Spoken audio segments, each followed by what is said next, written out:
Bien, bonjour à toutes et à tous. Bienvenue à la médiathèque Jean Lévy. C'est vraiment un plaisir de voir le public se déplacer comme à chaque fois aussi nombreux. Donc nous, on a la joie de quasiment d'étraîner le programme.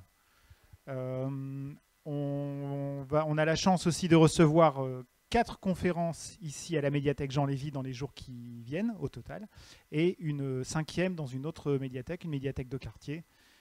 Tout ça, c'est une longue histoire. Je vais laisser donc Gilbert Glassman nous expliquer tout ça. Non, je ne vais rien expliquer du tout, ça va être très très court, parce que, et puis en général quand les gens disent que ça va être très très court, c'est que ça va être très très long. Donc non, ça va être vraiment très court. Je remercie évidemment. Alors d'abord, on est très content d'ouvrir, parce que c'est la 23e édition de Cité Philo qui ouvre aujourd'hui. C'est la première séance de Cité Philo. Donc on est très... Elle vaut de l'or. Ah bah oui, et puis voilà. Et on va voir ça, et plus que ça même. Et donc, qu'est-ce que je voulais dire? Oui, on remercie évidemment la médiathèque. Ça fait depuis toujours les médiathèques de Lille, et en particulier la médiathèque Jean Lévy nous accueille. Et puis ce soir, c'est une autre particularité, c'est que c'est la première rencontre aussi en partenariat avec Lille 3000 Eldorado, qui nous a aussi, avec laquelle on a construit 6 ou 7 rencontres qui auront lieu tout au long de la manifestation. Et puis ce soir, on est très heureux d'accueillir des amoureux des mots, Bernard Cerculini, Martin Granger et Stéphane Chaudier qui va présenter tout ça, et à qui je laisse le micro. Voilà. Voilà. Alors merci beaucoup Gilbert, et merci beaucoup à la médiathèque Jean Lévy de nous recevoir. Vous m'entendez ? Oui, bon, tout va bien alors. Alors, je suis particulièrement heureux et particulièrement honoré aussi ce soir de recevoir Bernard Cerculini et Martin Granger. Je vais les présenter tous les deux et puis nous entrerons dans le vif du sujet. Alors, Bernard Cerculini, c'est très simple.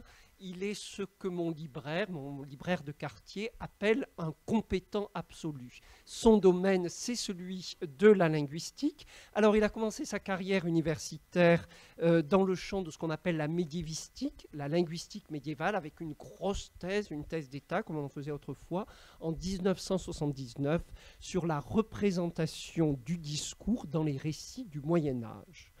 Il a réfléchi aussi sur la philologie, cette belle discipline humaniste. Il a écrit un essai qui porte un très joli titre, un éloge de la variante, histoire critique de la philologie. C'est paru en 1989 au Seuil. Il a écrit aussi l'histoire de l'accent circonflexe dans un livre qui s'appelle L'accent du souvenir, qui se trouve chez Minuit en 1995. Et bien sûr, en jouant sur la polysémie, c'est-à-dire la pluralité des sens du mot accent, l'accent du souvenir, l'accent circonflexe. Le grand public le connaît aussi, pas simplement parce qu'il l'a vu hier soir sur France 5, mais aussi parce qu'il est ce qu'on appelle un grand commis de l'État, un grand serviteur de l'État, puisqu'il a tutoyé les ministres, il a été chargé de missions prestigieuses sur l'orthographe, la réforme de l'orthographe, et sur la féminisation des noms de métiers. Il est donc, vous l'avez compris, à la fois un historien de la langue, ce que dans notre jargon on appelle un diachronicien, c'est bien ça ? Voilà, un diachronicien qui s'intéresse à l'histoire de la langue, à son évolution, mais c'est aussi un chercheur qui s'intéresse aux usages contemporains de la langue.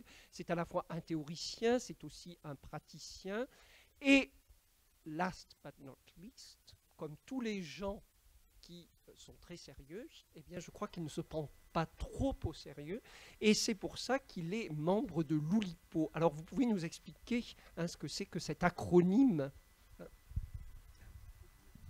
Merci beaucoup pour ces mots trop aimables, et merci d'être si nombreux dans cette magnifique médiathèque. Nous sommes 2 OUXpiens. C'est important. Voilà. L'idée de nos pères fondateurs, donc François Le Lyonnais et Raymond Queneau, c'est de créer les conditions d'un art potentiel. Voilà. Et donc, ou X po, ou ouvroir, je vais y revenir, X de quelque chose, po potentiel. Donc on peut faire de la musique potentielle, c'est l'umupo. on peut faire de la BD potentielle, on peut faire un polar, il y a de loup, porc, peau, et j'appartiens à c'est ma grande fierté, à l'Oulipo, le premier, ouvreur de littérature, c'est-à-dire qu'on se donne des trucs, des contraintes en général, pour produire des œuvres, puisque nous pensons à l'Oulipo que pour écrire, il faut des contraintes, que le génie, le talent ne sont pas nécessaires, mais que la contrainte est importante. Et alors, ouvroir, c'est le mot le plus joli, parce qu'il a été trouvé par un Oulipien qui était universitaire, qui était Albert-Marie Schmitt, qui était professeur à Lille d'ailleurs, je crois, hein, un 16e. Qu'est-ce qu'un ouvroir? C'est un mot rare, vous savez. Un ouvroir, c'est un petit atelier qui se trouve dans une église, généralement, et qui permet à des dames de charité de tricoter des chaussettes pour les indigents de la paroisse. Voilà. Donc en fait, c'est un moyen de travailler pour les pauvres. Eh bien, nous travaillons pour les pauvres à l'Oulipo. C'est-à-dire qu'en disant à quelqu'un, tu voudrais écrire, mais tu ne sais pas faire, tu as peur de manquer de talent, eh bien voilà, on va te dire, c'est simple, supprime la lettre la lettre E, et écris je t'aime. Eh ben, je peux pas. Eh ben non, tu peux pas, parce qu'il y a E et t'aime. Donc il faut que tu trouves autrement. Ah bon? Eh ben oui. Et puis c'est parti. Voilà. Donc nous sommes un ouvroir, c'est-à-dire un service public qui permet d'écrire sans qu'on ait de génie, d'inspiration, en se donnant des contraintes. Et c'est un service public qui dit, toi aussi, tu peux écrire, tu peux faire de la musique, tu peux écrire un polar. C'est-à-dire que ça permet de décomplexer. L'art est à tous, l'art a des règles, et nous les distribuons. C'est une mission très noble et nous nous amusons beaucoup. J'ai demain soir le dîner mensuel de l'Oulipo. Nous allons beaucoup nous amuser, beaucoup boire aussi, mais c'est pas grave. Bon, alors écoutez, si jamais vous avez l'honneur de présenter Bernard Cerchilini, la prochaine fois, vous n'hésiterez pas, vous direz que c'est aussi une dame de charité. Hein, et merci, parce que je ne connaissais pas le mot ouvroir, vous voyez, hein, on apprend à tout âge. Alors, l'autre larron, l'autre compère qui est avec moi, et je l'en remercie beaucoup, c'est Martin Granger. Alors, Martin, c'est un artiste, donc vous savez que les artistes sont toujours un peu imprévisibles et qu'ils sont le faux follet qui anime, qui met de l'âme, qui met du feu, etc. Et je crois que le mieux, en fait, Martin, c'est de vous présenter vous-même. Oui, je ne voudrais pas vous décevoir, je suis surtout ici ce soir, non pas pour faire le feu follet, mais au titre de mon activité de conseiller au Conseil d'analyse économique, pour vérifier qu'on ne gaspillera pas trop la ressource qui nous rassemble aujourd'hui, et également pour proposer des solutions novatrices pour renflouer les caisses de l'État, en allant chercher l'or là où il se trouve, et je vous expliquerai un petit peu plus tard, dans le courant de la soirée, où il se trouve. Écoutez, c'est le premier financier que l'on voit sans cravate, on peut l'applaudir. J'ai pas eu le temps de me changer. Alors, la règle suivante que je vous propose, hein, je propose une règle à un Oulipien, c'est qu'on va commencer à parler d'or, c'est-à-dire à parler de l'or en essayant d'être le moins impertinent possible. Et puis, donc, on va convoquer le discours proverbial, on va convoquer le discours poétique, on va s'intéresser à l'or dans la culture, on va visiter certains mythes, par exemple le mythe de Midas ou le personnage comme Saint Jean Bouche d'Or. Bon, voilà. Donc, on puisera dans les ressources de Bernard Cerchilini et de Martin. Et puis ensuite, après, eh bien, on finira par des questions de linguistique qui sont aussi des questions peut-être un peu politiques, donc intéressantes. Hein, la question de l'orthographe, et puis la question de la féminisation des noms, ou la question de la féminisation de la langue. Voilà, vous savez que c'est une question d'actualité. Est-ce que cela vous va ? Martin, bon, très bien. Alors, première chose, quand même un paradoxe. Je ne sais pas si c'est à Gilbert qu'on le doit, mais on est quand même bien obligé de parler pour dire qu'il vaut mieux se taire. Hein, le silence est d'or, sous-entendu, la parole ne vaut pas grand-chose, et pourtant c'est la parole qui couronne ce fameux silence. Ça me semble un peu contradictoire. J'ai l'impression que nous sommes dans un guêpier, et je voudrais tout de suite la réaction. C'est très simple. le silence est d'or, le silence dort, on va le laisser dormir. Très bien. Et Martin? Moi, je voudrais simplement faire une observation. Ce caractère en or du silence était sans doute vrai il y a très longtemps, mais le silence a subi une dévaluation. Et il a pu connaître un âge d'or, il connaît maintenant des années de plomb, et je peux le prouver très rapidement si on peut accéder à cet ordinateur. Bien sûr. Enfin, très rapidement, il faudra peut-être le mot de passe de Myriam. Non, je ne sais pas, là, il est définitivement éteint. Bon, c'est pas bien grave, c'était des captures d'écran de titres très récents de la presse française. On avait chez BFM TV, un silence de plomb s'installe au passage du cortège funéraire de Johnny Hallyday. Chez Libération, autour de Notre-Dame, un silence de plomb. Et dans le même journal, Cesare Battisti, fin d'un silence de plomb, ou encore Affaire Copé, silence de plomb à l'UMP, ça me paraît clair, le silence ne vaut plus rien. Et d'ailleurs, des tas de gens parlent pour ne rien dire, à commencer par moi-même. Bon, bah écoutez, voilà une jolie introduction. Mais alors, si vous dites que le silence est de plomb, vous faites le contraire du travail de l'alchimiste. C'est-à-dire que vous avez transformé l'or en plomb. C'est une contre-transmutation. Voilà, donc vous plombez tout. Et ce n'est pas fini. Oui, ben vous êtes financier. Nous allons Vous êtes tout un peu plomber là ce pour soir. ça. Vous êtes un peu là pour ça.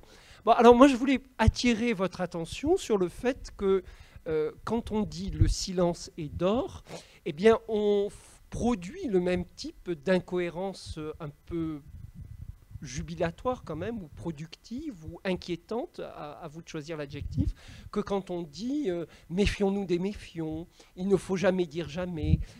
On a un peu l'impression ici que le langage est une espèce de piège dans lequel on tombe. Parce que quand on dit ne jamais dire jamais, eh bien, on se contredit en disant ce qu'on est en train de dire. Donc, vous qui êtes un linguiste, Bernard Cerchellini, comment est-ce que vous décririez ce type d'énoncé un peu bizarre?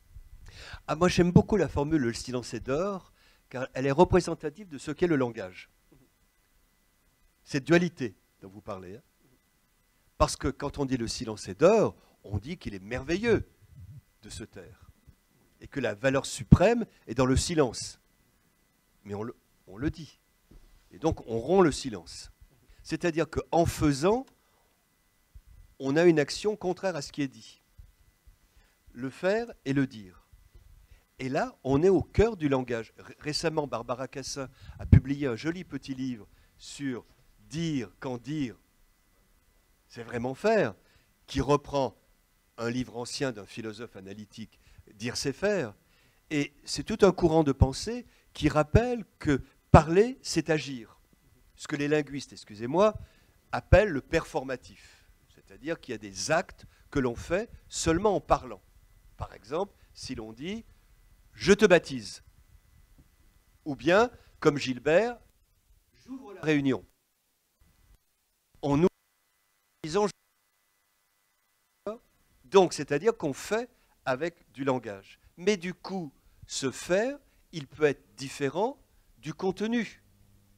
Il y a donc deux actions généralement parallèles, comme dans « je te baptise », bien, mais qui peut être contradictoire. Et ce qui est intéressant, c'est quand c'est contradictoire. C'est-à-dire quand on est dans le paradoxe, où ce que l'on dit est contredit par l'énonciation, par le fait de dénoncer. Et donc le silence est d'or, c'est exemplairement un paradoxe du langage. Exactement, mais comme un autre beaucoup plus connu, mais c'est le paradoxe du Crétois. Hein, le Crétois qui dit « tous les Crétois sont des menteurs ». Et c'est un Crétois qui dit ça. Donc comme il est Crétois, il est menteur. Donc il a menti en disant cela. Donc les Crétois ne sont pas des menteurs. Et ainsi de suite. Et c'est une aporie, comme on dit, dont on ne sort pas. Alors elle est bien connue, mais le silence est d'or est très peu connu. Et c'est exemplairement le langage. C'est pour ça que je suis très content qu'on ait pris ce titre ce soir. Nous sommes au cœur du fonctionnement du langage. Perversité, comme vous dites, contradiction, sont deux fers différents. Donc, Martin, de dire que ça me... je m'excite un peu là. Cette phrase-là, le silence est d'or, ou le fait de ne rien faire tout en le disant, me fait penser à ce vers, je je ne sais pas si c'est Arnaud Daniel ou Geoffrey Rudel, je ferai un vers de pur rien, que tu dois bien connaître. Il me Oh semble, oui, bien sûr. Et c'est en disant qu'il ne C'est dit rien. Guillaume IX. C'est Guillaume IX qui était le grand-père d'Aliénor d'Aquitaine. Il savait écrire dans la famille. Hein. Je ferai un vers de rien, De pur rien. de pur rien. Déjà du mal armé. Pardon? C'est déjà du mal Bah, armé. tout mal armé là-dedans. Or, c'est du rien, mais c'est aussi un vers et c'est un poème. Donc on est en plein dans la contradiction et dans Mallarmé. Hein. Guillaume IX, 1000 ans plus tôt. 1000 ans plus tôt. Vous voyez que nous avons deux extraordinaires comment dire, animateurs, hein, donc j'ai presque plus rien à dire. Mais je voudrais quand même apporter la contradiction, parce que vous avez parlé de Barbara Cassin, bon, qui est quelqu'un qui défend avec beaucoup de brio et de talent la sophistique. Et finalement, ce que vous dites, si je tire un petit peu l'argument, eh bien, c'est la justification du cynisme en politique. C'est-à-dire que les promesses n'engagent que ceux qui y croient. Je dis quelque chose et je fais autre chose. On sait que c'est quand même le grand art de la politique française. Hein, alors, qu'est-ce que vous... Eh ben, c'est le risque. C'est un peu l'éloge du cynisme, en quelque sorte. Hein. C'est-à-dire qu'il y a ce que je dis qui est contredit par l'énonciation même. C'est comme ça, il faut le savoir. Et le langage n'est pas innocent. Vous savez, on croit qu'on parle pour communiquer, pour donner des informations. C'est un usage tout à fait secondaire. On parle pour convaincre, pour tromper, pour maudire, ainsi de suite. La devise du langage, c'est homo homini lupus. Voilà. Les hommes sont des loups pour les hommes quand ils parlent. L'homme en général, les femmes aussi malheureusement. Et Dieu sait que je ne suis pas macho, mais homo homini lupus, l'homme parlant est un loup pour l'homme. Voilà. En fait, le langage, ça sert à faire des guerres, à convaincre, à tromper, ainsi de suite. Et éventuellement à informer qu'il va pleuvoir demain. Bon, eh bien écoutez, on va revenir... vous avez peut-être quelque chose à... Hein? Certainement pas. Certainement pas. Bon, alors, donc, après cet éloge paradoxal du cynisme, hein, moi je pensais être entouré de gens très moraux, mais bon, je m'aperçois que les linguistes sont parfois aussi des gens surprenants. Alors, je voudrais revenir à notre thème, qui est le thème des couleurs. Et alors là, vous savez, je suis indécrotablement un bon élève, un petit prisonnier.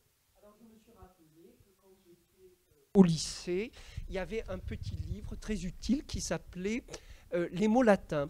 C'est un livre d'un monsieur Martin, F. Martin, et en fait c'est un abrégé du grand dictionnaire de Ernoult et Meillet, hein, que peut-être Bernard présentera parce que en tant que linguiste, il les a plus fréquentés que moi. Et alors dans ce petit livre, donc je suis allé chercher le mot aurum, or, et j'ai pas trouvé grand-chose. Pas grand-chose à mettre sous la dent, à part que j'ai appris que auréole dérivait de aurelus, donc bon, voilà, auréole et l'or, le cercle d'or, bon, très bien, mais enfin, finalement, pas de grande surprise.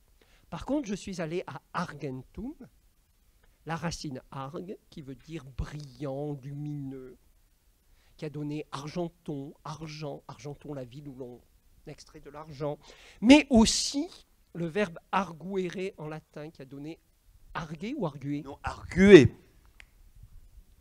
Je milite pour que l'on mette un tréma sur le U d'arguer, car on doit prononcer ainsi. La preuve, c'est que de ce verbe, on a fait argument, et pas argument. Je me permets d'intervenir Oui, en Martin. disant qu'un de tes illustres collègues, Oui. Raymond Queneau, Oui. dans les 100 000 milliards de poèmes, Oui.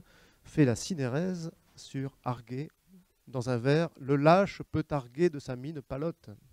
Alors c'est ça, pour la c'est- rime alors, peut-être, bon. non? Non, c'est pas Non, ça. non, c'est pour le compte. Alors ça, c'est... Ah oui, c'est- Alors là, les enfants sont couchés. Ça, c'est un problème interoulipien. J'ai la plus vive estime pour Jacques Roubaud, qui viendra peut-être l'an prochain. Mais Roubaud défend bec et ongles les 100 000 milliards de poèmes de Queneau. Or, moi, je crois avoir trouvé deux vers faux. Et donc, un soir à l'Oulipo, j'ai proposé qu'on recalcule les 100 000 milliards. Eh bien oui, il y a deux vers faux. Et en particulier, il y a celui qui utilise arguer, car on n'a jamais dit arguer, mais arguer. Et il y a un autre vers avec une cinérèse. Et là, Roubaud, ce soir, c'est presque fâché, parce que J'attentais à la mémoire de Raymond Queneau, qui avait, vous savez, les 100 000 milliards, vous savez ce que c'est. Il a écrit des liasses d'alexandrin, 14 liasses. Hein. Un sonnet, c'est 14 vers. D'accord? Donc, vous écrivez 14 liasses de vers, et au hasard, vous prenez un premier vers, un deuxième vers, un troisième vers. Il rime selon le sonnet, et vous fabriquez un sonnet. Et en multipliant la première liasse par la deuxième, par la troisième, Gilbert va faire le calcul, on arrive à 100 000 milliards. Sauf dans l'optique Cerchiglini, où, comme il y a deux vers faux, selon moi, il faut recalculer. Et là, Roubaud était fâché, et moi je maintiens qu'il y a deux vers faux, dont celui-ci. C'est impossible, on dit arguer, argument. Voilà. Donc ça va loin, mais ça va loin, parce que vous comprenez, les 100 000 milliards de poèmes, si vous en produisez un par seconde, il vous faut 80 ans. Avec mon calcul, il vous faudra peut-être que 79 ans et 6 mois. On voit le bénéfice tout de même. Oui. Donc ce n'est pas rien. Hein. Oui. Arguer, arguer. Si vous n'êtes pas un peu puriste, Bernard, comme... Un peu, oui. Puis en plus, c'est tellement chic de dire arguer, n'est-ce pas? Je suis tout à fait d'accord avec vous. En société, on étonne beaucoup. Oui. Dites, oui, je ne pourrais pas arguer que... Pardon, voilà. Mais on est d'accord. Argument... Peut-être que le financier va proposer que chaque fois qu'on entend à la radio ou oui. à la télévision arguer... Oui, 1 euro. 1 euro. Oui. Ou peut-être même 5 comme ça. Peut-être 5, oui, d'accord. Voilà. D'accord, voilà. Bon. Alors, comment expliquez-vous que cette espèce de déficit, en quelque sorte, argent, c'est très intéressant, et or, il n'y a pas grand-chose. Est-ce que c'est mon informateur qui n'est pas très bon, ou bien est-ce qu'on ne devrait pas dire plutôt que c'est le langage est d'argent, que ce qui brille, c'est de l'argent, et que finalement, l'or, bon, ben, ça n'a pas beaucoup d'intérêt? Stéphane, je pense le contraire. Ah, alors, argumentez. Arguez. C'est l'argent qui est pauvre, et c'est l'or qui est riche. Je m'explique. Bon, certes, argent a une très belle famille, puisque arguer, argutie aussi. Les arguties, c'est ce qui permet d'arguer. Hein, magnifique. D'ailleurs, au passage, excusez-moi, mais il y a une merveille dans l'histoire de l'Académie française. Je vais vous surprendre, parce que ce n'est pas un dictionnaire d'habitude que l'on porte au nu, mais il y a seulement une merveille. Je suis désolé, les académiciens ont introduit l'expression « enculer des mouches ». Et vous savez comment ils la glosent? Non. C'est une merveille. Produire des arguties pour des billevesées. On ne les aurait pas, il nous manquerait quand même. Il devrait faire des mots croisés. Oui, oui ça, plutôt qu'un dictionnaire. C'est joli. Hein. Donc, argutie, arguer, c'est très bien. Mais on en a vite fait le tour. Hein. Et d'ailleurs, la preuve, c'est que le mot argent a pris un sens tout à fait ordinaire pour désigner le masse de monnaie que l'on a. On va retirer un peu d'argent à la banque. En revanche, l'or a une richesse sémantique extraordinaire. Vous êtes arrêté au mot latin, Stéphane. Mais si on prend les mots français... Je suis français... un peu bête. Hein. Non, mais pas du tout. C'est votre côté latiniste. Et moi, je suis francisant. Si on prend les mots français, à partir de aureum, on a beaucoup de choses. Je ne veux pas faire mon Alain Ray. Alain le fait beaucoup mieux, et il l'a fait magnifiquement hier soir à TV5. Nous avons été ravis de le célébrer, notre ami Alain. Mais sur aureum, il y a beaucoup de choses, énormément. Alors, sans parler de oriflamme, de orfèvre, ainsi de suite. Il y a de l'or caché. Par exemple, il y a de l'or caché dans la dorade. La dorade, c'est un mot provençal, comme tous les mots en ade, comme salade, panade. Vous savez que le latin ata a donné et en français et ad en provençal. La dorade, c'est le poisson doré. Donc quand vous commandez une dorade, vous commandez de l'or, tout simplement, à votre poissonnier. Pour rester dans les animaux, il y a aussi de l'or dans le loriot. Vous voyez, il y a de l'or caché. Le loriot, qu'est-ce que c'est? C'est aussi un mot provençal. Aurelis, l'oiseau dort. Le loriot est jaune. Aurelis, l'Oriole, Oriole en provençal, le regretté Vincent Auriol, président de la République, personne ici ne l'a connu, Vincent Auriol, eh ben, il portait un nom d'oiseau. En provençal, c'est Oriole, qui a donné en ancien français Oriot. Et puis s'est passé un phénomène tout à fait amusant, qui est l'agglutination de l'article. Hein, on disait par exemple hier pour la plante, agglutination le lierre. J'ai entendu un plombier une fois dire le l'évier, pour l'évier. Et Oriot, c'est la même chose, c'est-à-dire Oriot, l'Oriot, l'apostrophe, le l'Oriot. Donc en fait, on a toute une série de mots qui viennent de l'or, mais de façon absolument cachée, comme la dorade, l'Oriot, ainsi de suite. Et puis, je termine parce que j'y reviendrai, ce qui me frappe dans l'or, et ça sera l'idée que je vais développer ce soir plus tard, c'est que alors que l'argent est un mot, il désigne une masse de métal, sa valeur, ainsi de suite. Or est un signe linguistique, car l'or fonctionne par opposition. Et on est encore au cœur du langage. Saussure a montré que les signes linguistiques fonctionnent par distinction, par opposition. Or, quand on regarde bien tout ce qu'on produit avec le mot or, souvent, ça passe par de façon binaire. Et je suis très content que ce soit le titre « Et le silence est or », parce que le titre complet, c'est « Si la parole est d'argent, le silence est d'or ». C'est-à-dire qu'en fait, or fonctionne comme opposé argent.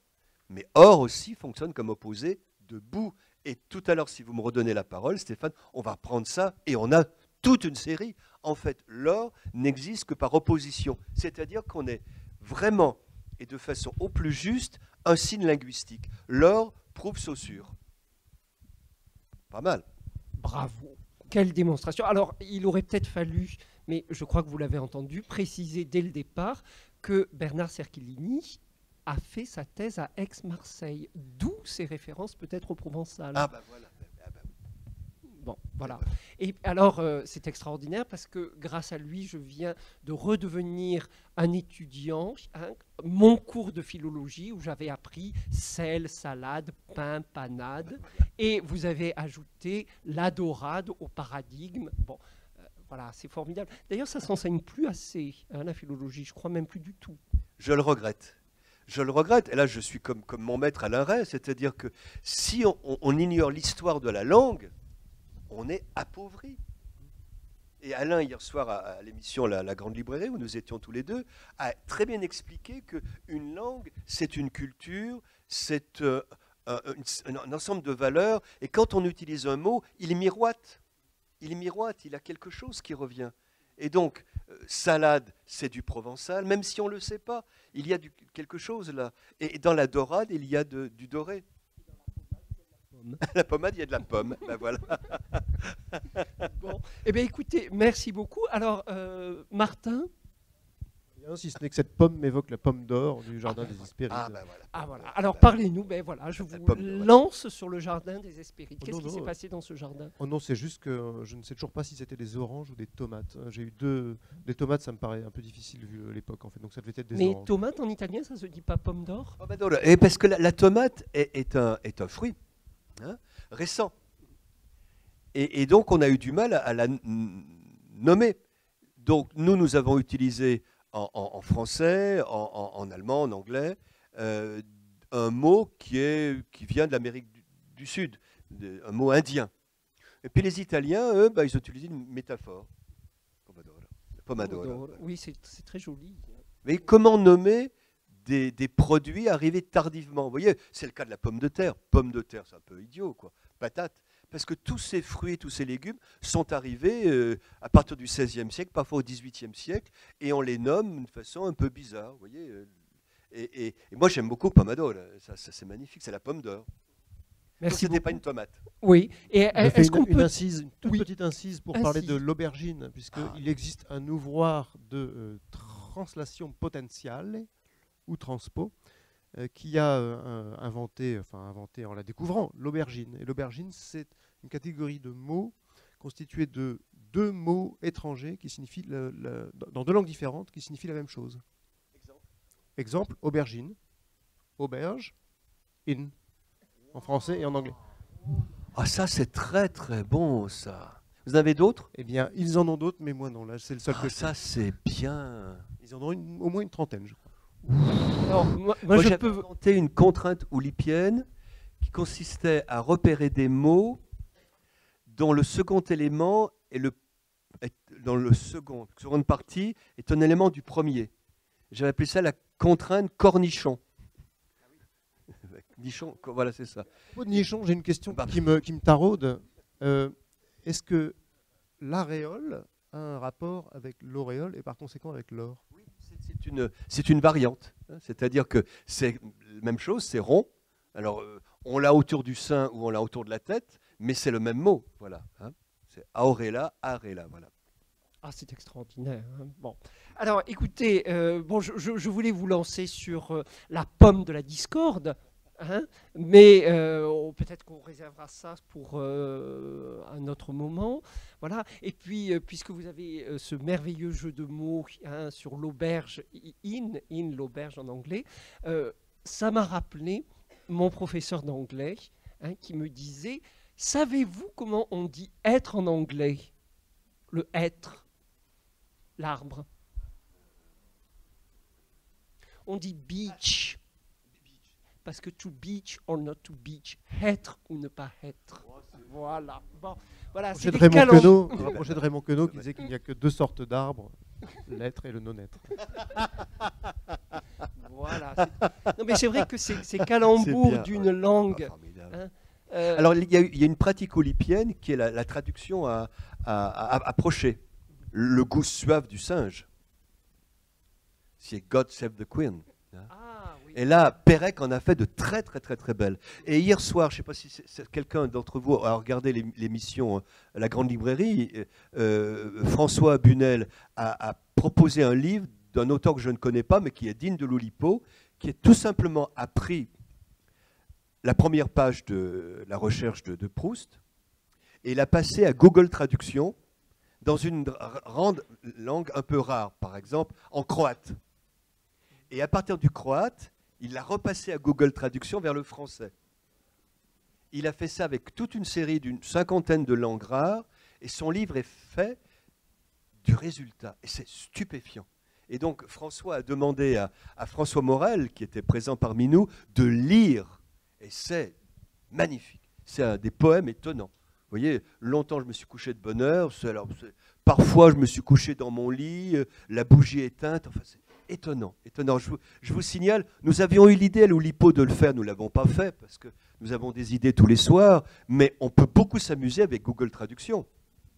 C'est-à-dire qu'on voulait, alors notre idée c'était de faire le tour de l'Europe. Il y a 27 langues officielles, prendre un texte, et puis paf, paf, paf, paf, paf, paf, et revenir. Et ça, alors là, j'attends les résultats. Vous voyez, 27 traductions par Google Traduction à la suite. Bon, bref. Alors, est-ce que vous voulez que nous réglions son compte au roi Midas?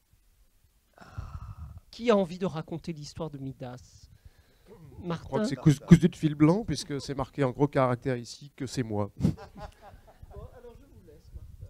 On aura juste une question quand on abordera le fond de la dernière ligne. Silène, ayant bu plus que de raison, s'égare jusque sur les terres de Midas, qui le recueille et lui offre l'hospitalité. Dionysos, à sa recherche, le trouve là et remercie l'hôte de celui qui l'a élevé en lui accordant un vœu. Midas demande alors la faculté de transformer en or tout ce qu'il touche. Incapable de manger et de boire, il supplie le dieu de reprendre son présent. Dionysos lui ordonne alors de se laver les mains dans les eaux du Pactole, dont le sable se change en or. Cette légende explique le caractère aurifère des fonds auxquels la Phrygie doit une bonne partie de son empire. Ma question portait sur les fonds, qui ne sont pas baptismaux, mais qui doivent, j'imagine, signifier la source. Je vous remercie, je ne pensais pas que vous liriez ce petit texte. En fait, il vient de Google, hein, tout simplement. Traduit depuis le grec? Non, tout simplement. Alors, je trouve que c'est un très joli mythe, ce mythe de Midas. Quelle réflexion vous inspire-t-il? C'est toute la réflexion sur l'or, c'est-à-dire que l'or est la richesse absolue et la pauvreté. Et il y a beaucoup d'expressions qui disent qu'on ne peut rien faire avec de l'or. On peut dormir dessus, puis c'est tout. On ne fait rien. Et le mythe dit, tu veux de l'or, tu l'as. Mais dès que tu as de l'or, tu ne peux plus manger, boire, ni boire. Il faut donc t'en débarrasser, d'où le fait qu'il se lave les mains dans un ruisseau qui après va rouler de l'or. Et ce sera le pactole. Le fameux pactole. Mais ce pactole, qui est un mot positif en français, gagner un pactole, en fait, désigne un ruisseau qui a lavé les mains de Midas, qui l'a libéré de l'or. Et grâce à cette libération, Midas a pu se nourrir. C'est donc toute l'ambiguïté de l'or qui représente dans toutes les langues le degré suprême de la richesse, parce que le platine, ainsi de suite, n'ont pas produit autant de termes linguistiques que l'or, mais qui est totalement ambigu. On ne fait rien avec l'or, finalement, rien du tout. Alors, ce que je trouve très étrange, c'est que c'est aussi un très joli mythe de l'hospitalité. Hein, c'est-à-dire que, oui, et ça c'est vraiment une vertu antique qu'on retrouve d'ailleurs quand on voyage un peu dans le Proche-Orient, par exemple, dès qu'on est dans les petits villages palestiniens, bon, les gens qui n'ont pas grand-chose, le peu qu'ils ont, ils vous le partagent. Et donc c'est un très joli mythe de l'hospitalité. Et je trouve que pour une fois, le dieu grec est particulièrement gentil. D'habitude, ce sont des dieux qui sont assez méchants, qui aiment... Non, vous êtes pas d'accord? Ah non, moi je suis panthéiste. Ah, totalement. Et j'aime beaucoup les dieux grecs. Ils sont méchants. Bon, ils sont méchants. Ils se font des niches. Ils se font des niches quand même. Plus que des niches quand même. Oui, ils se font des niches, un peu de guerre. Mais ils sont charmants. Et Dionysios est un dieu admirable. Vous voyez, il cherche Silène, il le trouve. Silène a été mis en cellule de dégrisement par Midas. Et il remercie Midas. C'est en effet toute l'hospitalité, toute la gentillesse de ce Dieu merveilleux qui est le Dieu Dionysos. C'est mon Dieu, je l'aime infiniment et il est gentil. Mais vous savez, franchement, le panthéisme, c'est vraiment très très bien. Ce qui est dangereux, c'est le monothéisme. Ça, c'est une autre question. Et donc moi, je suis vraiment panthéiste et j'aime beaucoup les dieux grecs. Beaucoup, beaucoup. Ils font l'amour plus que la guerre. Mais évidemment... J'ai envie un peu de prendre la balle au bon, parce qu'ils font la guerre par humains interposés. Oui, quand même, la guerre de Troie, la destruction de Troie. Ce que j'appelle les niches, oui, on a détruit Troie, bien sûr, naturellement. Mais entre eux, ça se passe plutôt bien, je veux dire. Et puis Zeus, quand même, c'est extraordinaire, quand même, je veux dire.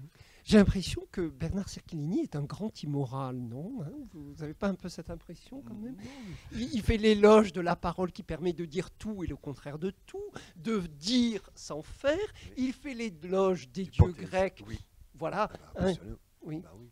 Franchement. Non, mais essayez le panthéisme, vous verrez, c'est vraiment bien. Essayez-le une fois. Bon. Et alors après, vous passerez à la religion... par exemple, une religion comme le bouddhisme japonais, qui est extraordinaire, avec plus de 300 dieux. Nicolas Bouvier, dans un joli texte sur le Japon, dit au Japon, il y a un dieu sous chaque pierre. C'est le bonheur, c'est le bonheur. 350 dieux, chacun a son dieu. À Osaka, il y a un temple que j'aime beaucoup, qui est le temple des marchands d'Osaka, et le dieu est un renard qu'ils viennent adorer, et ils viennent déposer des offrandes quand ils ont une affaire en cours. Et si l'affaire ne se conclut pas, ils reviennent prendre les offrandes. Donc elles ne sont jamais périssables. Et puis, si le dieu n'a pas aidé l'affaire, ils reviennent prendre l'offrande. C'est vraiment bien ça. Je veux dire que comment s'appelle ce dieu? J'ai oublié à l'instant, excusez-moi. J'ai un trou. Mais c'est un dieu renard, c'est bien. J'ai beaucoup de sympathie pour lui. Pardon? Il s'appelle Fox. Il s'appelle Fox, voilà. Oui. Puis il a une chaîne de télévision maintenant, mais c'est... Alors, merci pour cette information sur ce dieu japonais dont on cherchait le nom. Pour faire transition avec le pactole, est-ce que Martin, vous voulez bien lire? Mais c'est mon désir le plus cher. Bon, eh bien écoutez, je vois que vous êtes le plus cher, grand hypocrite, donc allez-y. C'est ainsi qu'à travers l'humanité frivole, le vin roule de l'or, éblouissant pactole. Par le gosier de l'homme, il chante ses exploits et règne par ses dons ainsi que les vrais rois. Pour noyer la rancœur et bercer l'indolence de tous ces vieux maudits qui meurent en silence, Dieu, touché de remords, avait fait le sommeil. L'homme ajouta le vin, fils sacré du soleil. Et comme quoi tout communique, hein. On parlait de Dionysos, Et puis on a cet maître superbe, le vin roule de l'or.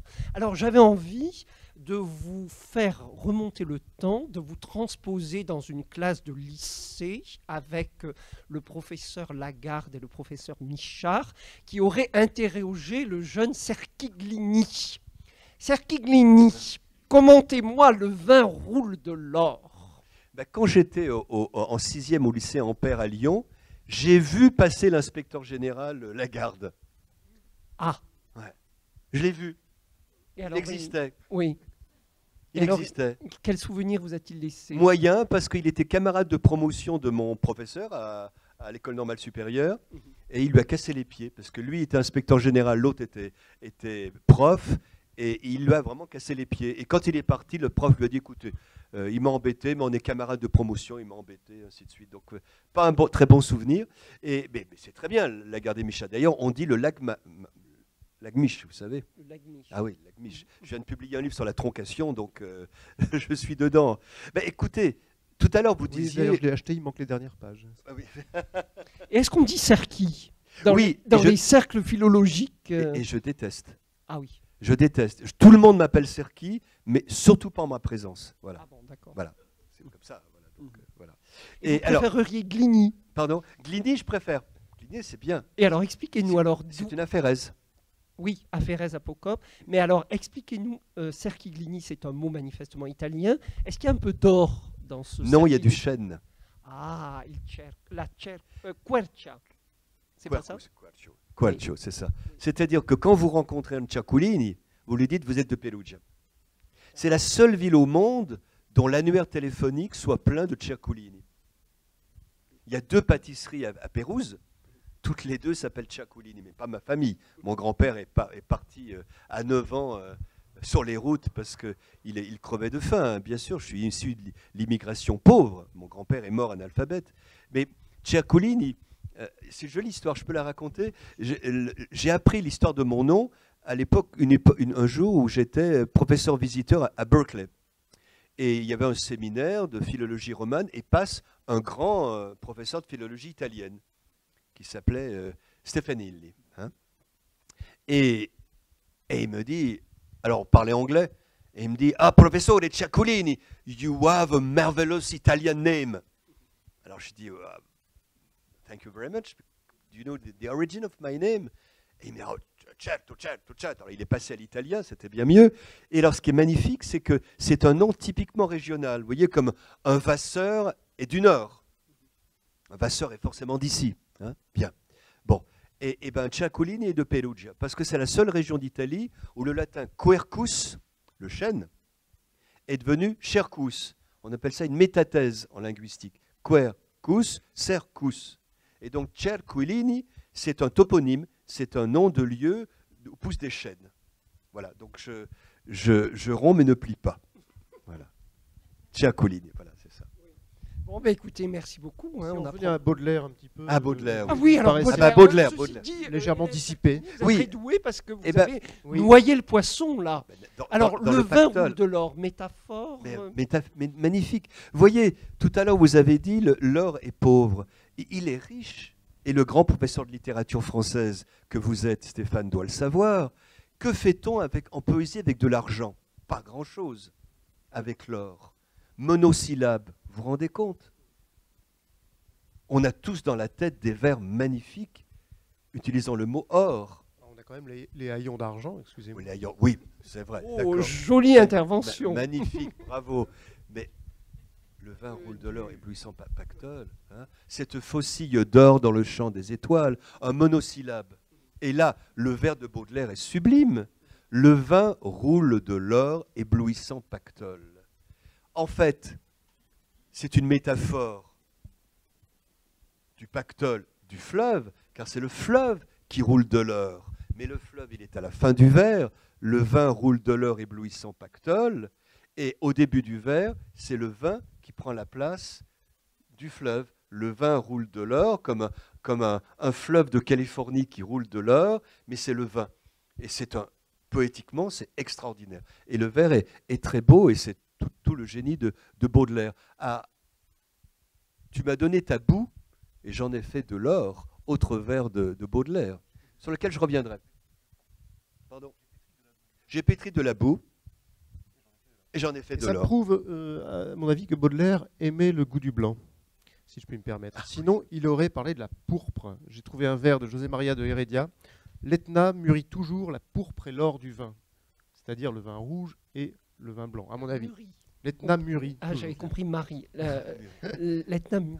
Donc on peut penser que Baudelaire était plus porté vers Chardonnay, Sauvignon, Chenin, Gewürztraminer, plutôt que vers le Ah, Pinot ça, c'est Noir et intéressant. le Cabernet Franc. Ça, c'est intéressant. Ça contribue à la connaissance de Baudelaire. Et alors, Quel moi... vin il buvait? Il buvait jamais une goutte d'alcool en vérité. Oh, ça C'est vrai? m'étonnerait. Ah bon, ouais. Oui, L'absinthe surtout. oui, hein. voilà, peut-être. L'absinthe, oui, Oui. l'absinthe, oui. Mais alors, je vais vous taquiner un peu parce que est-ce que vous ne trouvez pas que, d'une certaine manière, c'est un verre très très chrétien puisque l'eau se transforme en vin. C'est une magnifique transsubstantiation. Mais Baudelaire est un poète chrétien. Oui. Mais alors, chrétien ou païen? Ou les deux Chrétien. hein? Ah, connaissez mon goût du paradoxe. Je pense que Baudelaire est un grand écrivain chrétien. Un grand De même écrivain que je chrétien. pense que le plus grand écrivain chrétien actuel, c'est Pierre Guyota. Ah, pour quelle raison? Bon, on expliquera une autre fois. Très bien. Bon, mais écoutez, Gilbert, vous le pensez aussi, hein, bien sûr. Ah ben, Gilbert, vous voulez intervenir pour, bon. Alors, donc, après cette superbe explication de texte, ça me rappelle un souvenir d'agrégation. Ça, vous savez, on s'ennuie souvent beaucoup dans les cours d'agrégation. Et alors, j'avais un camarade qui avait une voix de stentor, et c'était une prof qui était en train de se battre avec un vers du XVIe siècle. Et du fond de la salle, c'était un gros amphi à Paris 3, il y a ce type qui se lève et qui dit « Est-ce que vous pourriez reprendre l'exégèse du vers, s'il vous plaît ?» Bon, voilà, c'était un peu le monde à l'envers. C'était la prof qui parlait tout doucement, qu'on entendait mal, etc. Et derrière, l'étudiant un peu prétentieux, hein, qui s'était levé avec sa belle barbe rousse pour dire l'exégèse du vers. Voilà. Ça, c'est Alors, très joli. A-t-il été reçu? je ne crois pas. Ah, d'accord. Je crois pas. On pourrait écrire un joli livre sur les façons de se faire coller à l'agrégation. Oui. Moi, j'en ai, pour contribuer, je me rappelle qu'à l'écrit, le jour de la version latine, il fallait venir avec un gaffio. Et il y avait avec un gaffio, le dictionnaire latin. Et j'ai vu deux types qui discutaient, et l'un dit à l'autre « Ah, j'ai pas mon gaffio ». Et l'autre lui dit « Bon, ben c'est pas grave ». Il prend son gaffio, il le déchire en deux, et il lui donne la moitié du gaffio. Et là, je n'étais pas... C'est ça, c'était Saint-Martin. Mais c'était aussi... C'est Philippot. Achille. Parce que je me suis dit, il y en a un qui va traduire le texte latin, mais en ne traduisant que les mots de A à M, et l'autre de M à Z. Je me suis dit, voilà des Oulipiens. Malheureusement, à l'oral, je ne les ai jamais revus. Quoi. Donc, C'est Achille et Patrocle, hein, c'est mais- très très mais beau. c'est génial. Hein, c'est très très beau. Déchirer le gaffio et traduire seulement la moitié, c'est Oui. un bel exercice d'Oulipien. Ceci dit, Bernard, je suppose que vous, hein, vous n'aviez pas votre gaffio, tout simplement, parce que vous le connaissiez déjà par cœur. Oui, je le connaissais par cœur, donc j'avais laissé la maison. C'était un peu lourd à transporter. Voilà. Oui, voilà, ça ne nous étonne pas. Alors, on va maintenant passer à la question des dictionnaires. Hein, après tout, nous avons là, vous l'avez compris, un grand spécialiste de la lexicographie, de l'art d'écrire des dictionnaires. Et s'il nous fallait ouvrir un dictionnaire de langue française pour trouver l'essence du mot « or », eh bien, lequel des dictionnaires à notre disposition nous conseilleriez-vous ? Trésor de la langue française informatisée. Ah, ben c'est exactement celui que j'ai consulté. Voilà. Donc, parlez-nous un peu du TLFI. Alors, on pourrait faire toute une conférence, c'est-à-dire il faudrait écrire un livre sur le TLF. Le Trésor de la langue française, c'est un des 3 grands projets gaulliens, avec le Concorde, la bombe atomique, le Trésor. C'est-à-dire que Paul Hims, qui était recteur de Nancy, a convaincu le général de Gaulle que la France devait avoir un grand dictionnaire national payé par la puissance publique, par le CNRS. Et il a convaincu de Gaulle. Et on a créé un laboratoire à Nancy dont j'ai été le dernier directeur, hein, donc Hims, Quémada, Martin, Cerchilini, avec du personnel, des moyens.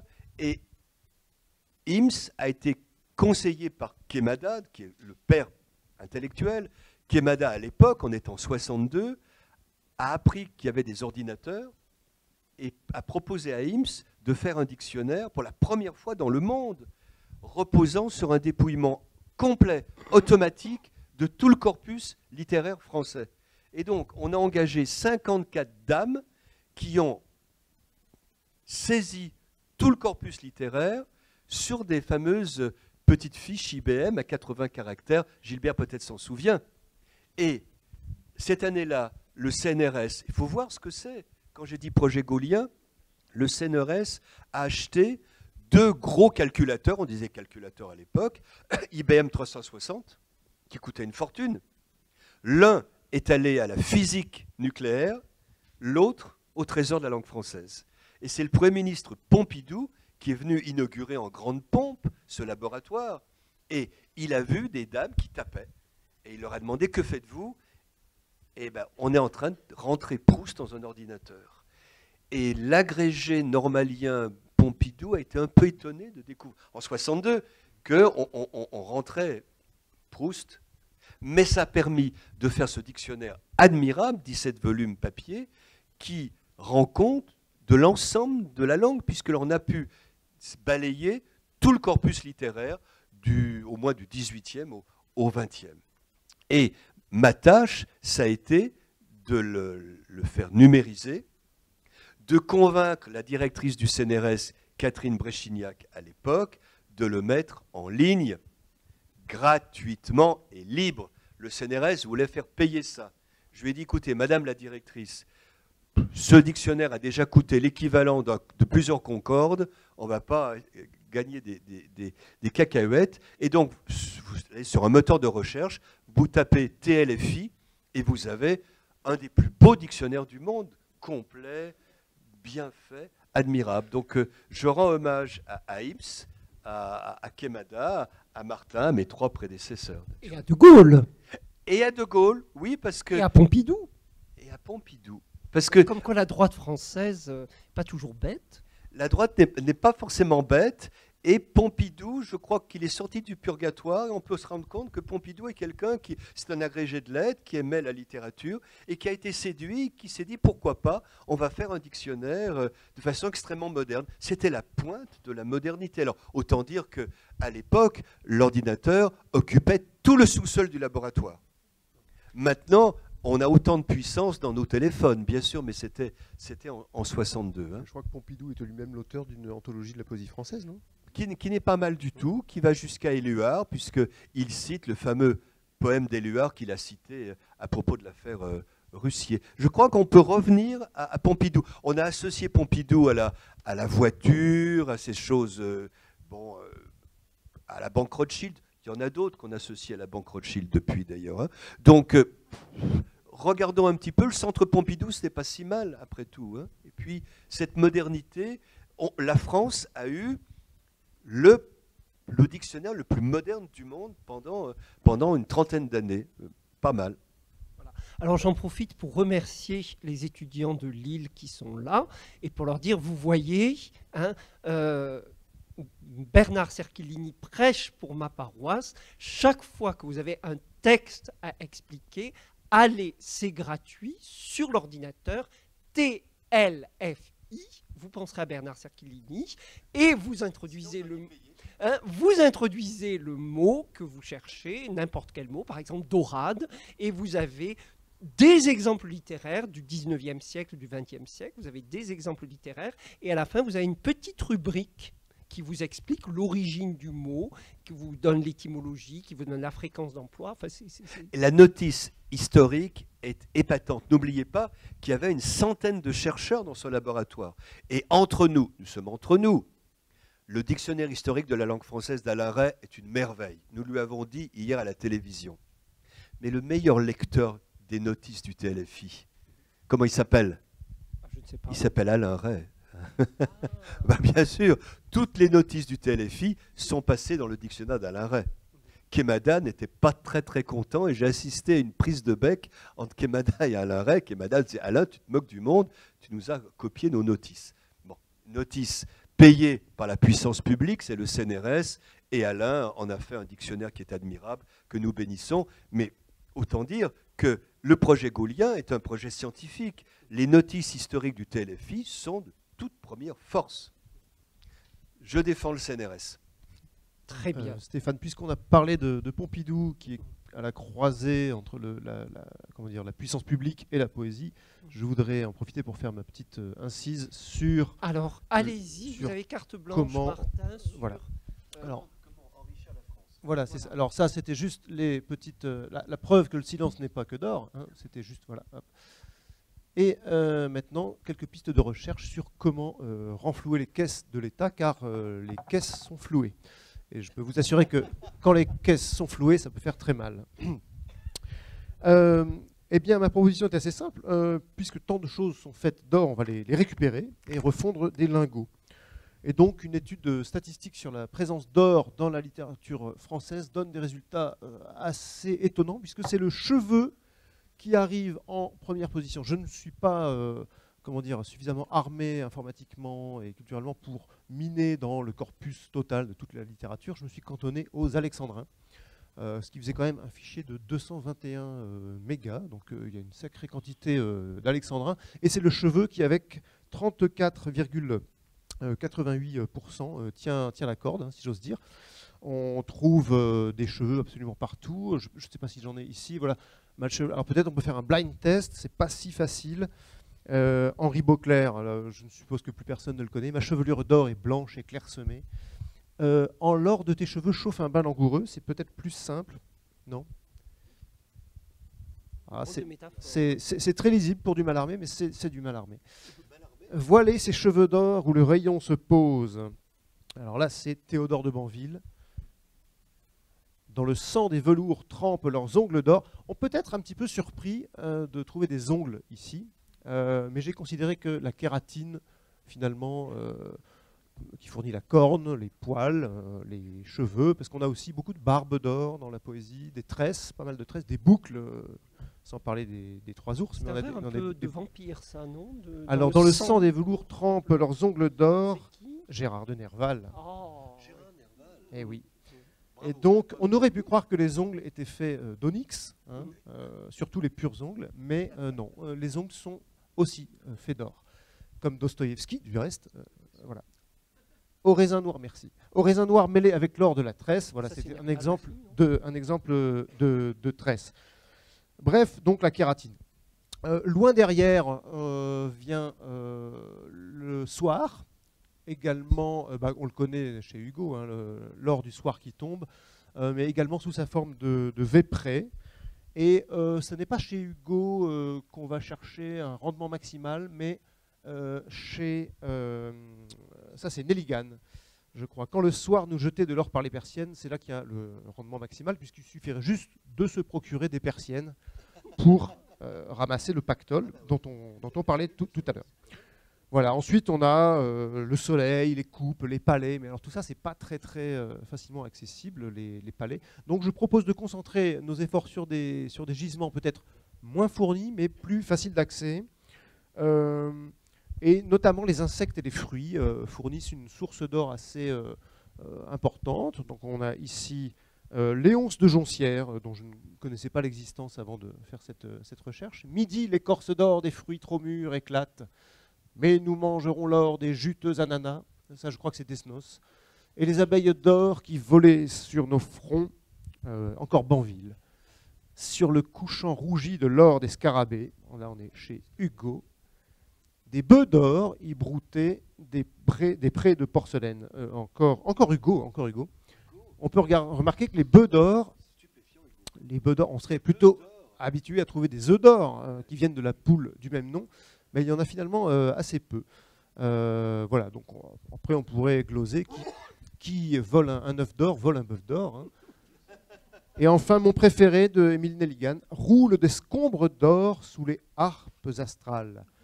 Alors, si vous voulez savoir ce que c'est qu'un scombre, je n'en ai aucune idée. Je crois qu'il s'agit d'une espèce de poisson de haute mer au corps fuselé, dont font partie les thons et les mérous, par exemple. Voilà. Est-ce qu'il n'y a pas un jeu de mots sur scombre d'or, nombre d'or? Ah, le scombre d'or. Oh. Oui, c'est un poisson dont la longueur de la nageoire caudale est précisément dans un rapport de... de 8 à 5 avec la... Alors, qu'est-ce que c'est le nombre d'or d'ailleurs?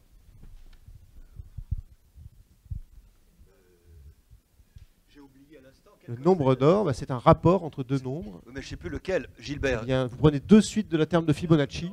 Oui.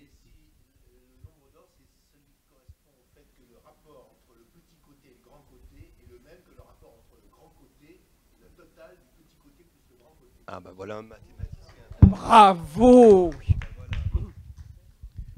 Mais il paraît que c'est grâce au nombre d'or que dans les cathédrales, on ne se sent pas écrasé.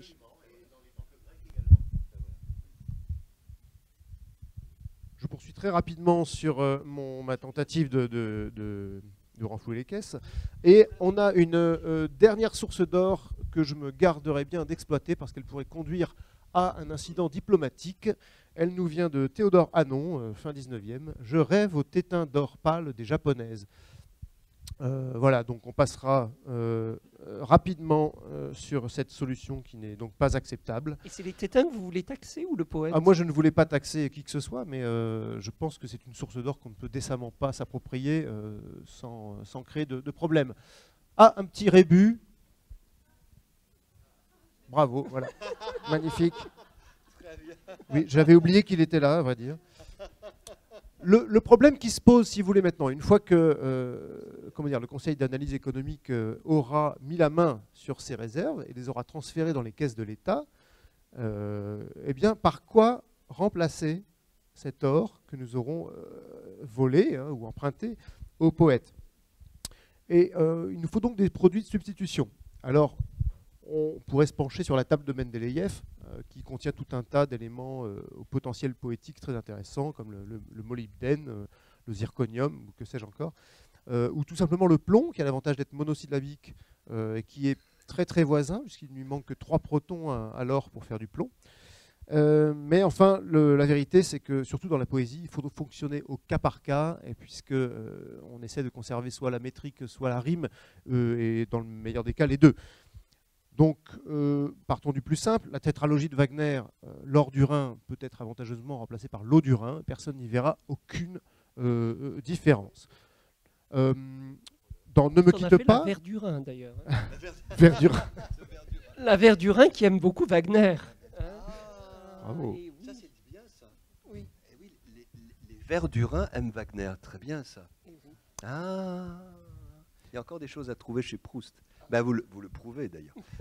Et chez Brel, alors, chez Brel, Alors, allez-y. je creuserai la terre jusqu'après ma mort pour couvrir ton corps d'or et de lumière. Par quoi peut-on remplacer? Alors, si on considère qu'il s'agit de couvrir un corps, c'est quand même une surface assez importante. Et peut-être prendrait-il froid, hein, c'est l'être aimé auquel on s'adresse. Donc, Oui, j'ai même. pensé à du polystyrène qui est peu coûteux. Simplement, ne plus creuser la terre. Alors, je creuserai la Seine jusqu'après ma mort Oui. pour couvrir ton corps de polystyrène. Oh, c'est Je très bien. pense que ça peut Ouais. très bien passer. Et on récupère l'or. Oui, Et c'est bon. je terminerai cette intervention Très bien. en parlant d'un hold-up ou une tentative de se procurer de l'or par anticipation, puisque dans la chanson de Dalida, il venait d'avoir 18 ans, et Stéphane m'en a fait la confidence auparavant, et nous entendions tous, et je pense que nous sommes nombreux à l'entendre, j'ai mis de l'or dans mes cheveux. Ah oui. Je suis allé vérifier, et ils ont tout changé sur Internet. Vous pouvez vérifier toutes les vidéos, toutes les paroles de chansons, ils ont remplacé j'ai mis de l'ordre à mes cheveux. Ah, ils ont Et piqué où l'or. est passé cet or? Ah bah, C'est une question qu'il faudra approfondir. Bon, alors, il ne reste Ah, plus qu'à faire un karaoké et à chanter cette merveilleuse chanson de Dalida. Je crois que Martin a une voix d'or, Ah, bah absolument. justement. Alors, est-ce qu'il pourrait mettre un peu d'ordre dans la chanson? Je vais essayer. Ben, on est... J'ai mis de l'or dans mes cheveux, un peu plus de noir sur mes yeux. Mais je crois que je suis même pas sûr que ce soit bien placé dans le couplet. On enchaîne. Très très bien. Bon, alors, si vous voulez, nous allons passer en... Vous avez fini, Martin? Magnifique. Hein, Ah, c'est magnifique. C'était joli. Hein. Ah, non, c'est la ruée vers l'or poétique. C'est très- Parfait, voilà. Alors, nous allons maintenant, le temps tourne, le temps passe, nous allons passer en revue un certain nombre d'expressions qui contiennent le mot or. Alors, bon, je les ai tirées du TLF, hein, vous avez compris que dans trésor, il y a aussi or. Et Alors, être riche, être cousu d'or, rouler sur l'or, on a vu tout à l'heure le pactole. Alors, je propose à Bernard et à Martin, hein, chaque fois que je dis une expression, s'ils ont envie de faire un petit commentaire, ils appuient sur le buzzer. Voilà. Hein, voilà. Alors, être cousu d'or, on passe. Rouler sur l'or, couvrir d'or, faire un pont d'or. Pout. Intéressant. Expression d'origine militaire. Pour littrer, c'est une expression qui signifie ouvrir le territoire à l'ennemi.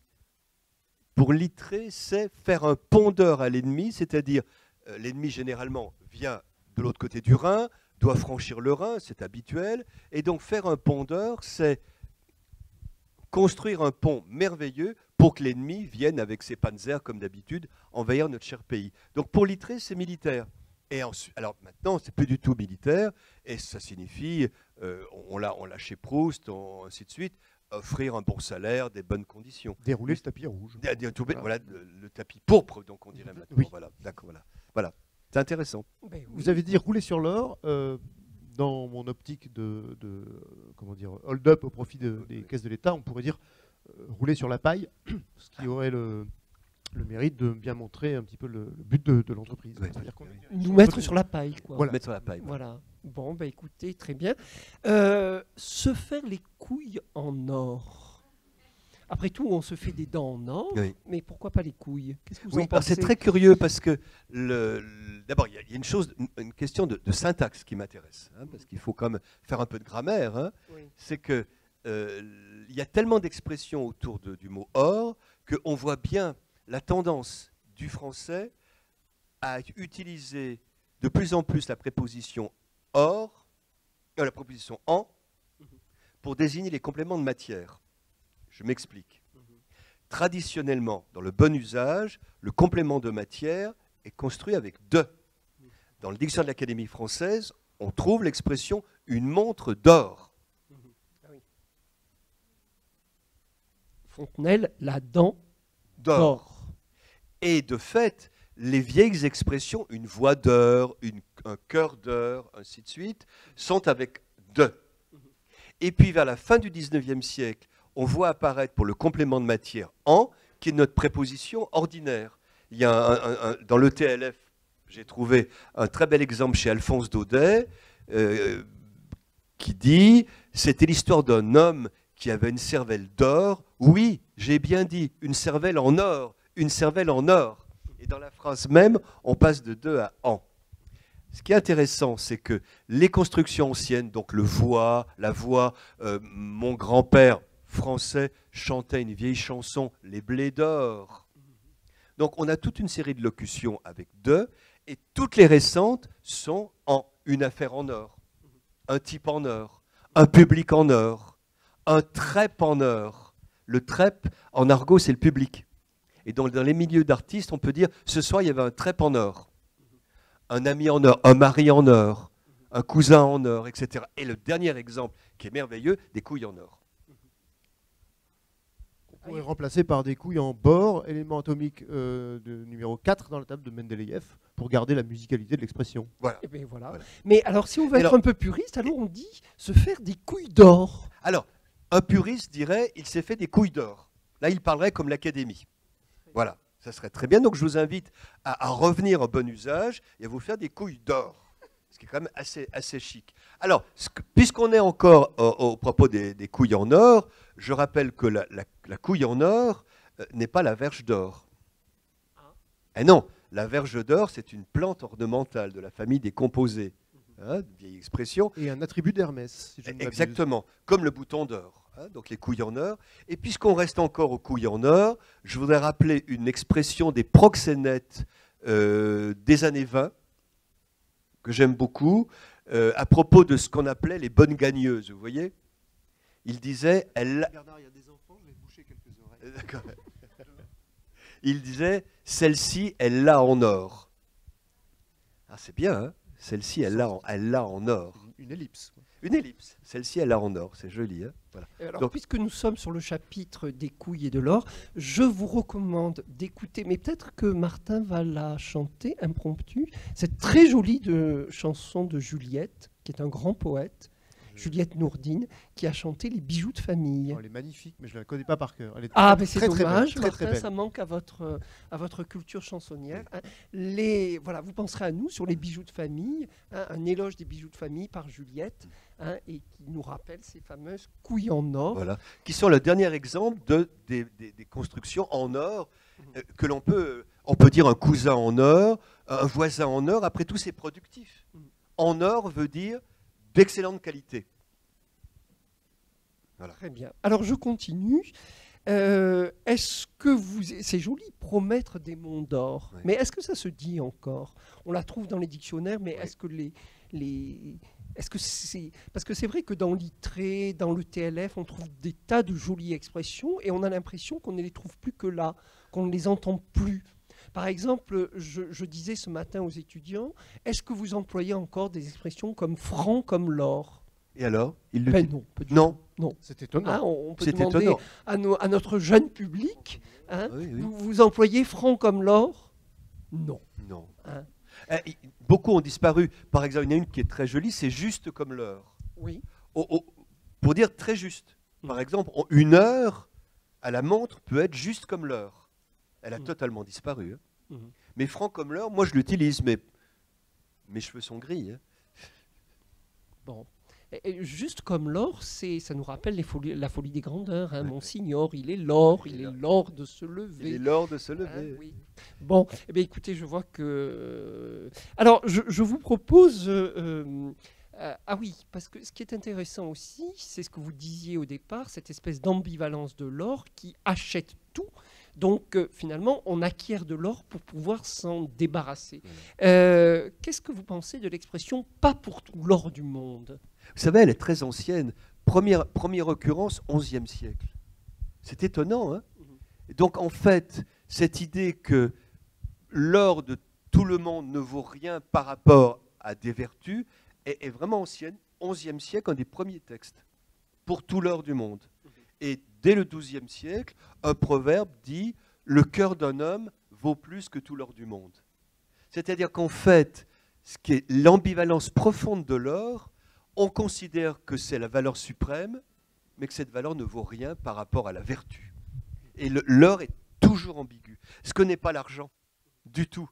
Il peut être méprisé dans une perspective chrétienne ou autre, alors que l'or est pour moi un très beau signe linguistique, parce qu'il est signifiant-signifié, il est ambivalent, et il est quelque chose qu'on vénère, mais qu'on abolit. Le veau d'or est adoré, mais c'est de l'idolâtrie, et on va l'abattre.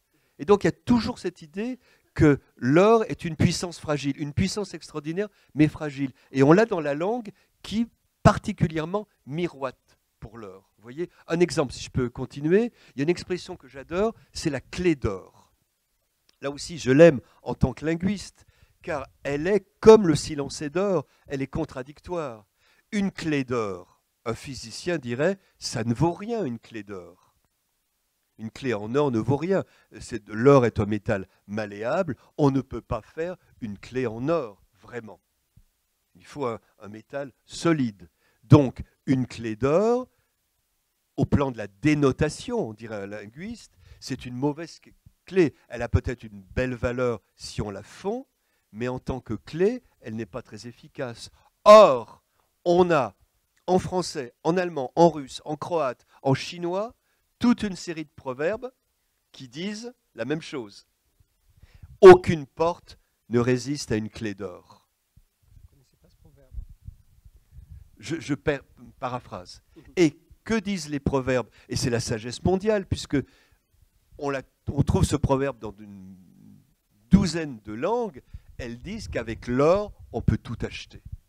Et donc, la clé d'or est exemple de l'ambivalence. Une clé d'or, au sens technique, n'ouvre rien, mais par sa valeur, elle ouvre tout.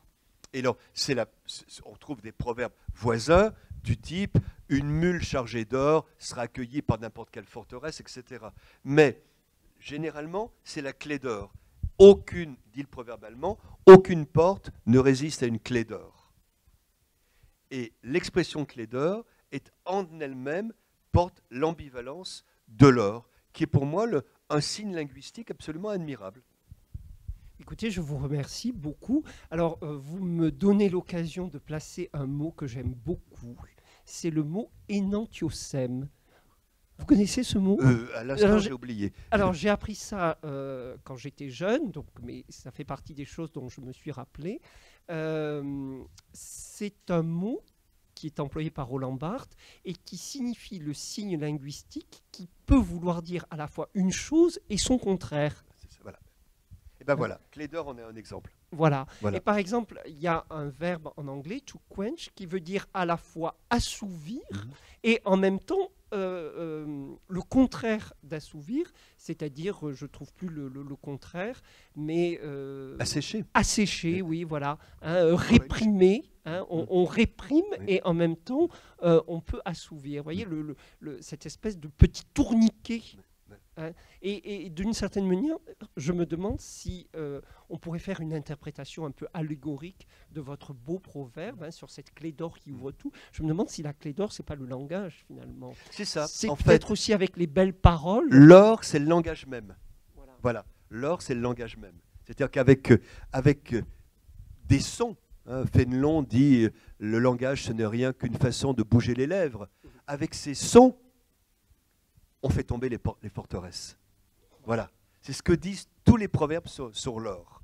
Finalement, avec les mots, on fait des choses et des choses importantes. Et avec une clé d'or, un métal malléable qui ne peut pas, qui se déforme dès qu'on le met dans une serrure, mais au plan de la valeur, on ouvre toutes les serrures, on fait tomber toutes les forteresses. C'est-à-dire qu'on voit là la puissance du langage, qui est une colonne d'air frappée par la glotte. Et avec ça, les puissances, ça s'annihile. Et l'or, c'est le cœur même du langage. C'est ce qu'on découvre ce soir. Bon, bah écoutez, belle découverte. Je rebondis une seconde sur le veau d'or. Ça m'a fait penser à ce footballeur, cette star du football dont le nom m'échappe, qui a été un peu brocardé pour avoir acheté une entrecôte plaquée or. Vous avez entendu parler de cette affaire ? Non, pas du tout. Eh bien, je me demande si cette entrecôte n'était pas taillée dans le veau d'or dont vous avez...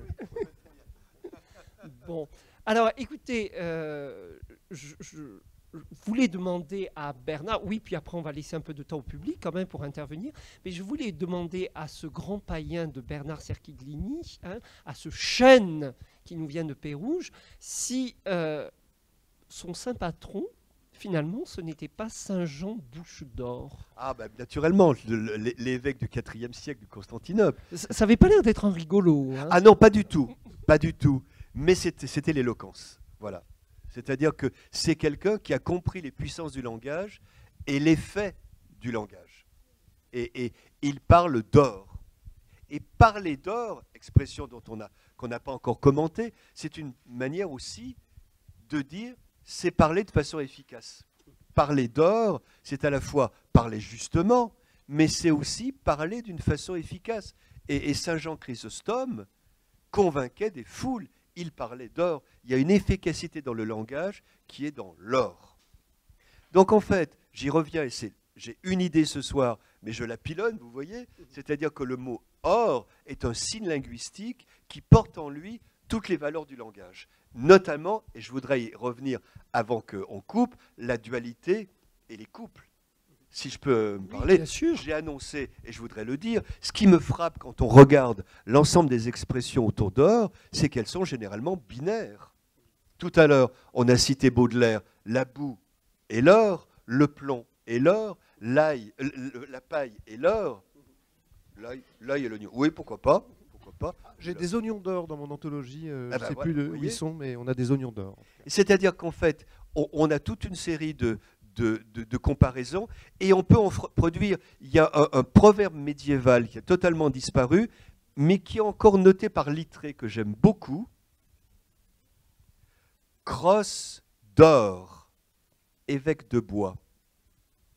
Crosse de bois, évêque d'or. Merveilleux.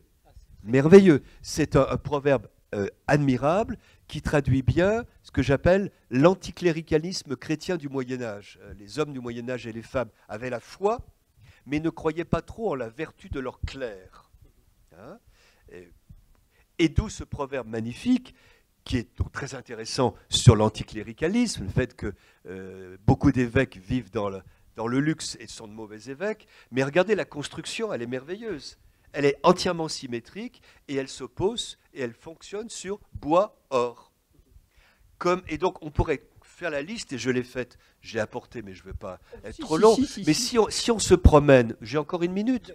Si on se promène, vous voyez, en bon élève, moi aussi, j'ai mes notes. Si on se promène, on voit que l'or fonctionne par couple. Regardez ce proverbe français que je ne connaissais pas, j'ai trouvé. Hein. Eau sur la mariée, de l'or dans le panier. Vous savez, on dit souvent un mariage sous la pluie est heureux. Et donc la langue en a fait eau sur la mariée, de l'or dans le panier. Donc on oppose d'une façon très curieuse de l'eau et de l'or. Mais généralement, c'est le plomb ou la boue. Hein. J'ai pété de la boue et j'en ai fait de l'or. Un plomb sur la mariée, mariage annulé. Très bien, voilà. Mais alors, ça marche partout.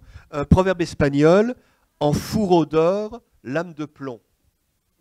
Quand on est trop luxueux, dans le luxe, on combat moins bien. Proverbe allemand, l'or est caché profondément dans la montagne et la boue est sur le chemin.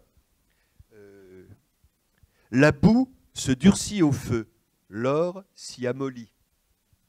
Donc la boue est supérieure à l'or, ainsi de suite. C'est-à-dire qu'on a toute une série de couples, donc la boue est l'or, la paille est l'or, l'eau est l'or, le plomb, l'or, l'argent une fois, dans notre proverbe, qui font des proverbes symétriques. Du coup, c'est productif, et je voudrais, et ça sera, je vais m'arrêter là, proposer à l'assistance de produire des proverbes. Pour engendrer le proverbe en or. La parole est d'argent, le silence est d'or. Alors, j'en propose une. Si le baiser est d'argent, la caresse est d'or. Allez-y, à vous. Ou bien à partir de crosse d'or, évêque de bois. Vaisselle d'or, ministre de bois. Des noms. Des montres d'or, Balkany de bois. Et ça marche. Et ça marche. C'est-à-dire qu'en fait, là aussi c'est un jeu olympien, ces proverbes étant symétriques et fonctionnant sur une opposition très simple, la boue et l'or, le cuivre et l'or aussi. Et on peut en produire. C'est-à-dire qu'en fait, on peut s'amuser à produire des nouveaux proverbes. Ben, je vous invite à le faire. Voilà.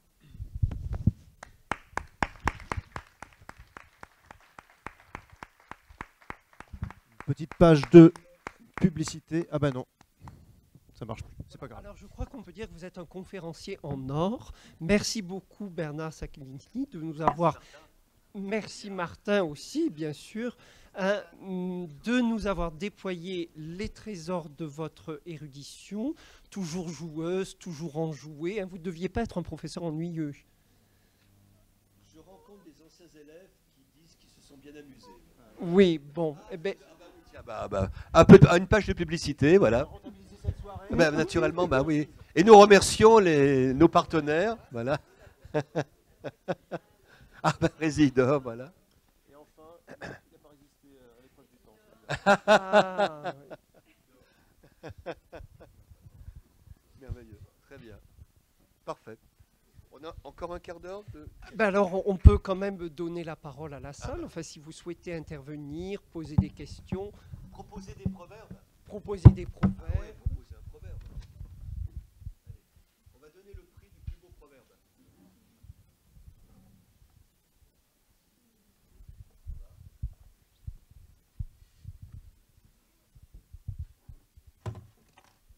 J'ai juste un proverbe à vous soumettre, je vais essayer de m'en rappeler. Donc du coup, ça donne parole de bois, langue d'or. Parole d'or, langue de bois. Sur votre modèle.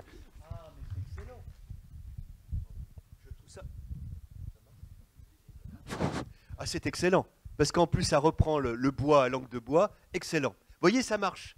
Et on trouve des choses intéressantes qui donnent du sens. Donc, certains proverbes sont usés, on les laisse et on en fabrique d'autres. Vous savez, les proverbes, ça se fabrique. Naturellement.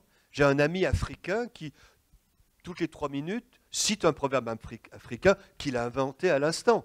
Bien sûr, c'est merveilleux, quoi. Il dit, tu comprends, comme on dit chez moi. Je dis, ça va, d'accord, ok. Et puis, paf, il l'invente. Très bien, très bien. En plus, les proverbes sont symétriques. Enfin, c'est bien, hein. Parole d'or, langue de bois. Magnifique. Magnifique. Oui, c'est très beau, c'est le défigement hein, qu'on a. C'est l'une des grandes sources de la créativité poétique. Mais bien sûr, mais oui. Hein, il y en a. Mais Ouais. bien sûr. Voilà. Oui. Attendez, je crois qu'il y a Ah, bah. un micro d'or qui arrive. Merci, pardon, j'apprends français. C'est trop intéressant pour écouter cette conférence. J'ai trouvé maintenant picador. C'est quelque chose d'origine. Non, le picador, c'est celui qui pique. Oui, exactement. Qui pique le taureau. Voilà. Oui, Donc, exactement. c'est pas lié à l'or. Pas c'est là, de piquer. ok. Voilà. Ok, Il alors. pique le taureau pour le fatiguer. Et comme, Oui, comme oui. le matador va tuer. Oui, Matador, exact. matar, tuer. Oui, exactement. Matar, tuer. Piqueur, il le pique. Il alors, le, c'est il pas le un bon- fatigue. Pas et un après bon le taureau. exemple. Oui, oui, Non, c'est ça, pardon. voilà. Merci. Mais c'est vrai que ça rime en or. Oui, Magnifique. exactement. C'est vrai que toréador, picador, ça semble doré. Voilà. Matador, voilà. Mais lui, il pique. C'est d'ailleurs tout à fait désagréable pour le taureau. Hein. Vraiment Merci. désagréable. Merci beaucoup. Toréador. Oui, c'est ça. Voilà. Et toréador, ça fait une rime merveilleuse, naturellement. Hein, bien sûr. Toréador, je t'adore. Toréador, je t'adore. Voilà. Très bien. Voilà. T'adore, je t'adore. Voilà. Ah, ben voilà. Vous voyez? Vous voyez? Vous voyez? Carmen. C'est Carmen. En fait, l'or, c'est épatant pour les poètes. Les rimes sont très belles. C'est un monosyllabe. Ça va magnifiquement. Magnifiquement, quoi. Cette faucille d'or dans le champ des étoiles, je veux dire. C'est vrai C'est que Pierre Martin a fait une belle anthologie là, hein, Ah, très belle. de vers. Il y en a beaucoup que je Le trouve- Desnos est très beau. Hein. Oui. Pardon? Ah oui, j'y ai pas pensé. Oui, c'est vrai. C'est intéressant. Alors, Martin pourrait dire, pour récupérer de l'or, on pourrait la remplacer par argent. Voilà. Et donc, dans les raisonnements mathématiques, Gilbert, on dirait argent, c'est deux droites étant parallèles, etc. On en déduit que... Oui, Et chaque on fois a- qu'on fera un syllogisme, Oui. Hein, On pourrait tous les décider, hommes sont mortels. Argent, Socrate est un homme, argent, les hommes sont mortels, donc Socrate est mortel. voilà.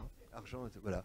Voilà Argent ou encore même, un- en cas d'évaluation, plomb, vous voyez, ou polystyrène. Donc, mais c'est vrai que Martin a raison, on peut récupérer beaucoup d'or Mhm. dans les proverbes, Mhm.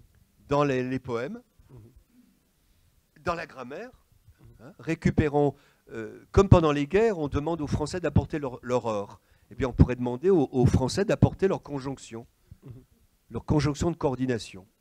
Une sorte d'effort national, apportez votre or et remplacez par argent. C'est pas mal, c'est bien, c'est une bonne idée. Je vais la proposer à l'Oulipo de m'asseoir. Voilà. L'Oulipo va contribuer à l'équilibre du budget. Je citerai Martin. Hein, voilà. Voilà.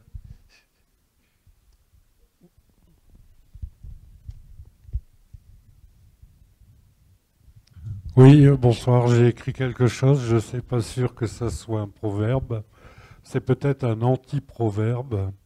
Il y a quelque chose qui m'a gêné, c'est de penser que l'or était toujours en contradictoire de quelque chose. Donc j'ai écrit quelque chose qui est une inclusion, qui va peut-être être un peu délicate à comprendre ou à entendre, parce qu'il y a une subtilité, il y a une dissonance auditive. Alors voici ma phrase. Si le silence est mort, la parole est dedans. Oh, ça c'est beau, ça. Ça c'est très beau. Très beau. Alors ça, les approximations oulipiennes, vous savez, où on fait une paraphrase et ça donne du... Ça c'est bien. C'est très bien. Très très très bien. Très très bien.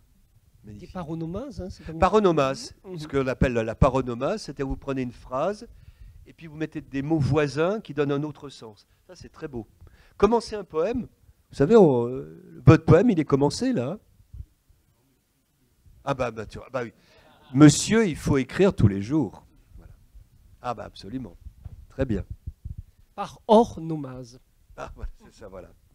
Pour rajouter Paronomase, voilà. d'autres interventions. Eh ben, c'est bon, on s'est bien amusé. Ah, je voulais peut-être faire une petite sonde auprès de mes étudiantes et que je vois là. Hein.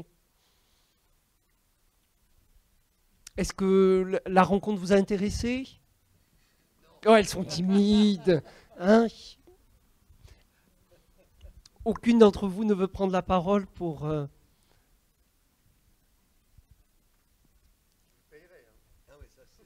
Voilà. Collé à l'examen.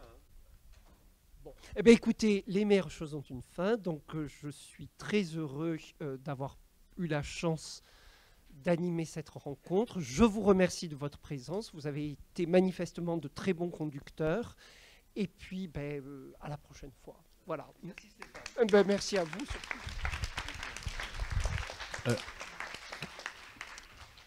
Les livres de Bernard Sacquellini sont disponibles sur une table de livres là à l'entrée. Donc vous pouvez bien sûr vous procurer, payer et acheter. Avec un peu d'or, si vous avez un peu d'or sur vous. Voilà.